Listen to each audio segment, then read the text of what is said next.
Rest in peace, Drake with the Ruler. What else happened since the last time I streamed? One thing I love about streaming, and if you don't know, like my last episode of Off the Record, I did it like yesterday or whatever. And I did it here, not in the studio. I did it sitting here. And number one, I'm going to say sitting here, I'm so comfortable. And it was a really good episode. It was a solo episode.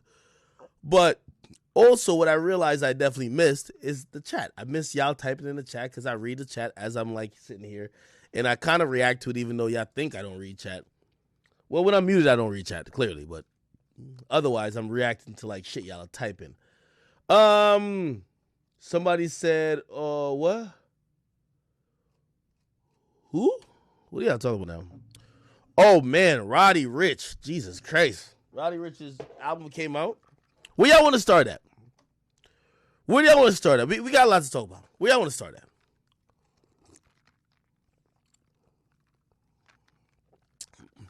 Yo, memes. You're right. I've been telling, like, we have our weekly meeting, and I be throwing it all the time. We need comments. They kind of scared of y'all with the green room shit. I be telling like, yo, we need comments. Yo, Zay, I missed y'all. Okay, I want to start with K Flock.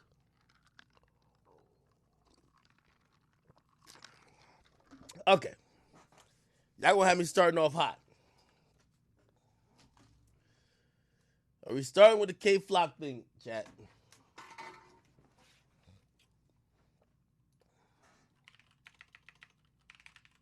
Give me 1 second. I'm just pull up a few things to make sure I got the right stuff. The right stuff.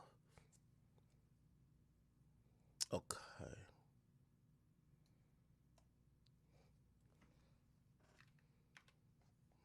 Okay.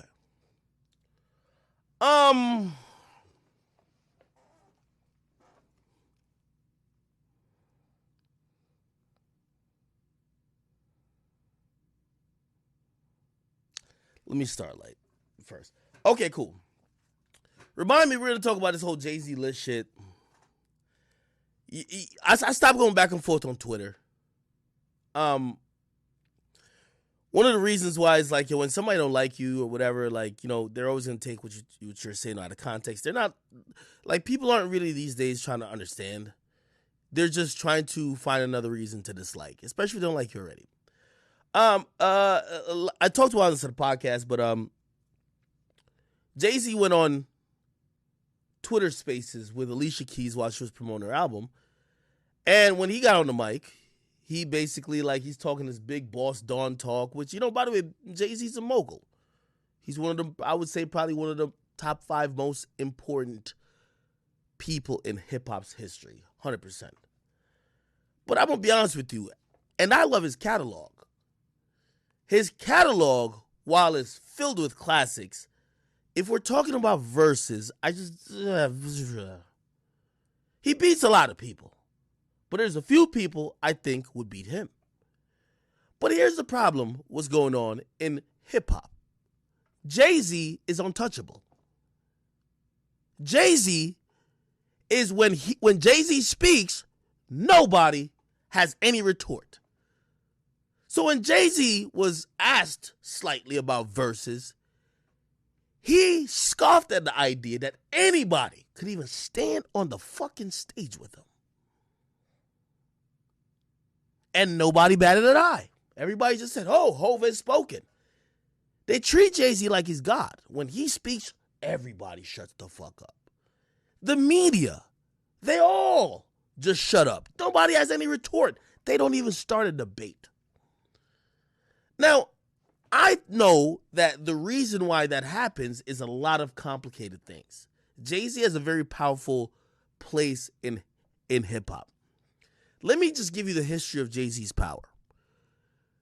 Remember when Charlemagne stopped working with Wendy, got hired in Philly, and when he got hired in Philly, Beanie Siegel, who had a problem with Jay-Z because some rhymes Jay-Z released kind of dissing like old people used to be associated with, Charlemagne interviewed Beanie Siegel. When Charlemagne interviewed Beanie Siegel, Charlemagne lost his job a couple weeks after. A lot of people thought Jay-Z made the call to that radio station to pretty much say, I don't fuck with that. And if y'all fucking with him, I won't fuck with y'all. And if you put Jay-Z versus Charlemagne in a radio station as a pick at that time, they're going to say Jay-Z. Now, we don't have 100% definitive proof that happened, but very interesting, right? I'm giving you the timeline of why when Jay-Z speaks, nobody has any retort. Now, I went a little semi-viral, but everybody tried to take everything I was saying out of context, really because nobody wants to have discussion when Jay-Z speaks. When Jay-Z speaks, is law. Why? Jay-Z's company, Roc Nation, who we, by the way, we see are bullies, right? They're trying to, Carl Crawford is crying over them because they're trying to wrangle Megan Thee Stallion from them. They were trying to do it to Generation Now with Uzi. They're pretty much like, trying to do it to Epic Records with Bobby, but Epic ain't going. Jay-Z is a institution now in hip-hop. All these journalists who have gotten their positions through a lot of quote-unquote networking or sucking up, playing the bitch role for somebody, favors, a lot of them owe where they are to Jay-Z. A lot of them were Roc Nation interns or Rockefeller interns. Some of them were Roc Nation interns. Some of them, they got a job because of somebody at Rockefeller. It could be like whoever. They're indebted to Roc Nation, Jay-Z, and that conglomerate. So my only thing when I brought it up was, with all due respect to Jay-Z, I get it. For some people, he's their king. But Jay-Z's a mere fucking mortal. Now, is his catalog super dope? Yes. But people were shocked that I would even, because, I'm an outlet, that I would even put up that, oh, maybe Wayne. And I know y'all probably say, no, people were saying Wayne could compete with him. Who was saying that? Fans were saying that. Not one of these industry niggas said that. Just think about how the industry would be like, Jay-Z spoke. He said nobody. I'm not going to say shit. But if you really ask me, does Jay-Z have any competition on that stage? Of course. And I love Jay-Z's catalog. And by the way, salute to a lot of people who I had this conversation with. Salute to my man Kevin Durant. Man, we argued back and forth. Me and him, we've been arguing about this. He's one of the people I've been going back and forth. I almost told that nigga, man, stick to fucking basketball, nigga. But he's a hip hop, he's really into hip hop too. So, I do respect him. But a lot of people, especially not only if you were off that age group that Jay-Z loved, or Jay-Z gave a chance to, or whatever. If you are a certain age, you grew up on Jay-Z somewhat.